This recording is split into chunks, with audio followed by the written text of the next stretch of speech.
కొన్ని సిట్యుయేషన్స్‌లో మేడం సినిమాల్లో చూపిస్తారు గదా! మీకు బిడ్డ కావాలా? తల్లి కావాలా? సెలెక్ట్ చేసుకోండి. ఒకటి డెసిషన్ తీసుకోండి అని చెప్తారు గదా! అలాంటి సిట్యుయేషన్స్ వస్తాయా నిజంగా? ఇప్పుడు ఎంత అడ్వాన్స్ అయిపోయిందంటే అలాంటి సిట్యుయేషన్ వరకు తీసుకొనెళ్ళమమ్మ. ఓకే. ఓకే. ముందు ఆ! నుండి మానిటరింగ్ ఉంటే. మానిటరింగ్ హ్మ్. ఉంటుంది. ఒక్కొక్కసారి తల్లి కావాలా, బిడ్డ కావాలా అన్న ప్రొసీజర్ ఇప్పటి హ్మ్. వరకు ఈ హ్మ్. మోడర్న్ దీంట్లో ఏది లేదమ్మా. హ్మ్. ఒక్కొక్కసారి ఇంట్రాయూటరైన్ డెత్స్ అయిపోతుంటది. బేబీస్ కడుపులో పుడతారనమాట.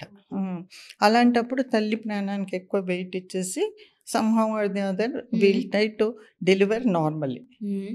లైవే కాదు కదా బేబీ. హ్మ్. కడుపులోనే ఇంట్రాయూటరైన్ డెత్ అయిపోతుంటది ఓకే. ఒక్కొక్కసారి. అలాంటి బేబీస్‌కి అంటే ఎక్కువ ఇంపార్టెన్స్ తల్లికిస్తాం. హుహు. ఇప్పుడు ఇద్దరు అలైవ్‌గా ఉన్నారనుకో, hmm. As a doctor, as an obstetrician మా ఎయిమ్ ఏముంటదంటే ఇద్దరిని సేఫ్‌గా హ్మ్. హ్యాండిల్ చేసి అప్పచెప్పేసేయాలి వాళ్ళకి. ఓకే.